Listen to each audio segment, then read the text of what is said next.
Hey, what's going on, guys? I haven't seen you guys in a few days. Anyways, I'm back with another countdown video for you guys. Before this video starts, I need to tell you guys something very important. If you look in the comment section or the description of this video, you'll find a straw poll link that I've posted. Basically, what I've done is I've created a poll in which you guys can vote in on what the next top 10 countdown should be. To be completely fair, I've come up with 4 suggestions that I feel like would be fun for me to make into a video, but ultimately, I'm going to let you guys choose which one you would actually want me to make into the video and see. Whatever gets voted the highest will be the next top 10 countdown video. If you guys like the whole poll thing, I'll keep it going, but if you don't like it, you can definitely tell me and I will get rid of it. But I just wanted to have a little bit more of an interaction with you guys, and I thought this might be a fun way to do so, whether you still play RuneScape or whether you don't play RuneScape. With all that being said, let's get this top 10 countdown started, in which we're going to talk about more RuneScape facts. Number 10, the transition from RuneScape Classic into RuneScape 2. The RuneScape 2 beta testing was launched on December 1st, 2003 and ended on March 29th, 2004. This beta testing period was only available to paying members at the time, but right before it ended on the 29th of March, free players could test it out as well, starting on March 17th, 2004. Initially, the project of RuneScape 2 was not intended to be a completely new version of RuneScape, but rather just be a simple update to RuneScape Classic's game engine. However, as time went on, the Gower brothers decided to completely rewrite the game's engine, thus creating the version of RuneScape 2 that we all know today. Through the 4 months of the actual beta, the game changed so much, and it was almost impossible to keep track of everything. Through the year 2003, Jagex released some information on how the progress of RuneScape 2 was going, and they released a number of interesting screenshots. Party hats actually used to look different in the very early developmental photos Jagex had released of the beta before it was actually open to players. You could also actually see the back of your head at first when wearing a Halloween mask. The entire game screen was different too, most noticeably the stones surrounding your inventory. When the beta finally ended on March 29, 2004, the rune crafting skill was launched on the same exact day too. By looking at all these pictures, you can clearly see how the game has changed over time, and I'm proud to say that I was a part of the beta, even though I never knew much about RuneScape Classic or RuneScape as a whole to begin with back then. They're some of my fondest memories of my childhood though. Number 9, Magic. Back in the early stages of RuneScape Classic, the Magic skill was significantly different than RuneScape's current version of the skill today. Very early on, the Magic skill was made up of 2 separate skills, Good Magic and Evil Magic. The Evil Magic spells were Confuse, Thick Skin, Shock Bolt, Elemental Bolt, and Fear. The Good Magic spells were Chill Bolt, Burst of Strength, Camouflage, Rock Skin, and Wind Bolt. Those 2 skills were eventually merged into a single magic skill. Back then, it was actually possible to fail an attempt to cast a spell. When this happened, the spell used no runes, but the caster could not actually use another magic spell for another 20 seconds. A higher magic level made failing a spell less likely. Additionally, because runes were less common in RuneScape Classic because there was no rune crafting skill at that time, spells actually gave far more experience than they do today. When you successfully casted a spell back then, a 2-dimensional blue flying star would fly towards your opponent. Jagex later changed this because when you attacked with range, it also made a star head towards your opponent, but it was green instead of blue. Since it was hard to distinguish between the two, Jagex then decided to make spells have their own animations, along with range too. Furthermore, Metal did not impose any significant restrictions on your magic accuracy like it does today, allowing players to cast magic spells yet wear, for example, back then, full rune armor as well. The story of magic is actually quite an interesting one, and it's cool to see how it all transformed into what it is today. Number 8. Have you ever wondered how many people actually have 99s in RuneScape? Well, there's a Wikipedia page that my friend Jimmy showed me in which it depicts how many players in RuneScape 3 actually have 99s on their account, and in what skill too. The number 1 skill that is trained to 99 apparently is Strength. This is interesting to me because I would have thought that the number 1 trained skill to 99 would have been something completely easy like cooking, since it's obtainable in like only 30 hours. There are 195,758 players who have trained Strength to 99, whereas people who have 99 cooking, it's only 178,146. But to top that all off, the skill that comes in second place for players who have achieved level 99 in it is also surprisingly magic with 186,320. Totaling all these statistics up, as of the 8th of January of 2015, there are approximately 2,768,493 players who have achieved one or more level 99s on their accounts. There's probably even more than that, but because of a lot of players have quit the game since then and haven't returned for years, their accounts were probably most likely deleted over time as a result. It's so interesting to think about all the people in the world who have come and gone from this game we all love and were able to achieve a 99 before they left it completely. The history of the game is truly astonishing. Number 7, fatigue. In RuneScape Classic, you actually used to have a fatigue level, sort of similar to your run energy that depletes as you run, but a lot more factors went into your fatigue level. It affected your ability to actually gain experience points. When your fatigue level reached 100%, you would no longer gain experience from training in RuneScape Classic. To restore your fatigue, you have to rest. So, players could rest on a bed, a crude bed, a hammock, or in a sleeping bag.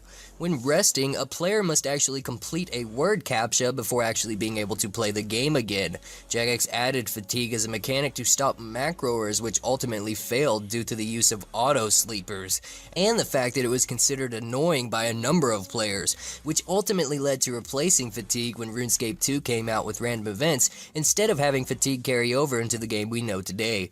Your character's weight was also supposed to be able to interact with the drainage of your fatigue level when RuneScape 2 was brought out. However, since fatigue was voted to be removed by players, Jagex just decided to make your weight affect how much run energy you would lose or gain based off of your weight as well, which actually makes a lot of sense, and I prefer it to be this way, although I really would like to see a nighttime in RuneScape once in a while, where I could actually sleep in a bed or something, just to be able to do it, but this is probably never gonna happen. Number 6. Did you guys know that when you type : bank on old school RuneScape, it will automatically make your players say something very funny to the public? It will in turn make your players say, "Hey everyone, I just tried to do something very silly." The reasoning behind this is because : bank, or perhaps : item, is common commands that Jagex moderators use or once used to be able to spawn items, turn into NPC models, no clip through walls, and even ban or mute players instantly if needed. Most players already know about these commands, even though they were probably never supposed to due to the fact that RuneScape private servers became very popular when a lot of players quit the real RuneScape. In a private server, you can pretty much do whatever you want, like spawning items with these commands that Jagex moderators use. It's quite interesting comparing the two game server types, but I personally prefer the original RuneScape, although I wouldn't mind spawning as Jad and Lumbridge to freak out the new players. That'd be pretty funny. Number 5. You know how there's guards all over RuneScape? Whether it's city guards, stall market guards, or whatever? Well, when guards were released in cities all over RuneScape, their primary purpose was once to actually protect players in RuneScape Classic. In the very early stages of RuneScape Classic, you could actually toggle a button that would enable PKing or disable PKing other players. Other players that had their PKing button enabled could PK you, but only if you had your PK button enabled too. And if they tried to attack you, a nearby guard would actually end up attacking them, trying to protect you. Jagex later took this away with the release of the actual wilderness lands in the north of RuneScape, because the guards were no longer needed to protect you since you can't attack anybody outside of the wilderness. It's such a shame they didn't leave this update alone. It could have been useful during the Falador massacre, right? I'm just kidding. Duriel321 was way too OP for that. But it's still an interesting aspect about the history of the game. Number 4, April Fools. Throughout the years of RuneScape, Jagex has always pulled some sort of prank on their players on April 1st, whether it's horses, dragon plates, or dragon kites. Diango, located in Draenor, was actually a big part of their April Fool's jokes. On the 1st of April in 2004, Diango was released and placed in Draenor. Lots of players in RuneScape 2 had really been wanting horses so badly to be put into the game.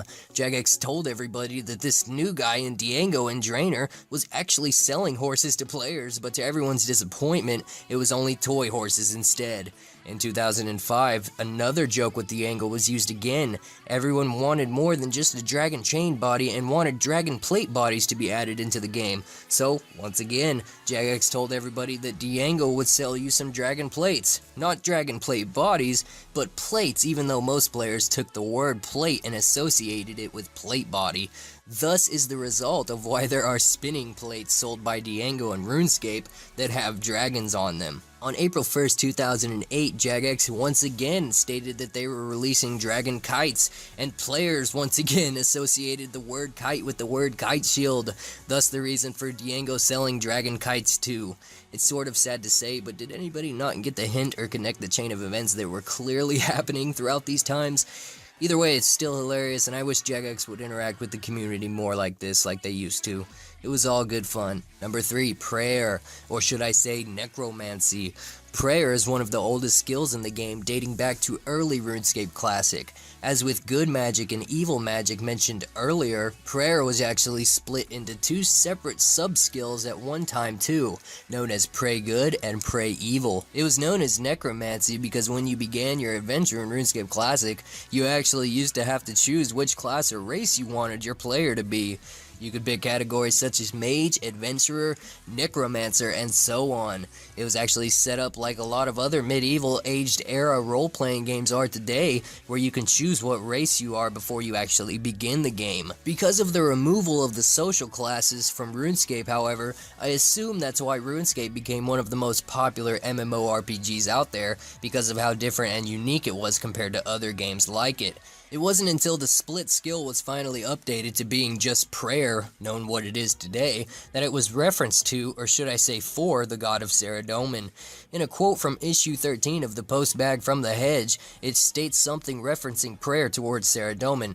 It says, Saradomin has a great pride upon himself, and his time is mostly spent with listening to the songs of his glories from the religious, and the offerings of bones made to him by those seeking to gain his favor through prayers. Since it has turned into what it is today, the uses of prayer is definitely invaluable to your journey for however long you plan to play RuneScape. Number 2. At one point in time in RuneScape Classic, there was only one specific kind of pickaxe. It was just portrayed as a gray-looking pickaxe with a brown wooden handle similar to the one that floats above your head whenever you train the skill mining in RuneScape Classic. When examined, it would only say a pickaxe, and it wasn't until later that the different pickaxes were released from bronze all the way up to rune. This actually was similar to a lot of items around RuneScape Classic during this time too, such as bones. Bones were also like that of the original solo pickaxe in RSC2, as there were only normal bones to train prayer with, and there were never any dragon bones or bat bones or any other types of bones for that matter. I'm sort of glad that there are different types of pickaxes and bones now, however it would be interesting to see how the game would be nowadays if these rules still applied. What if regular bones were like 1k each like dragon bones are today? Or what if players had one specific pickaxe today? Mining would be quite competitive. Number 1. Female plate bodies and plate skirts. Back in the early stages of RuneScape, you could talk to some sort of smith NPC in Varrock and have him change your male plate body into a female's plate body, and the same thing goes for male plate legs too, as they could be turned into females' plate skirts and vice versa. Eventually, when smithing was released and became quite popular, Jagex decided to remove this and just make it so players could actually smith their preferred armor type instead. I wonder what the prices of the plate skirt were versus the plate legs and such back then. That'd be sort of interesting to see. I have to say that I'm much more happier that we have the ability to now choose which one we want to buy, and that plate legs and plate skirts are now their own individual items. Thanks for watching, everybody. I hope you guys enjoyed this countdown video, and if you did, post in the comments about what I should count down next. I'm always eager to see what you guys come up with. I saved the best suggestions for later, just so you guys know. And also, don't forget to vote in the poll I've left in the description.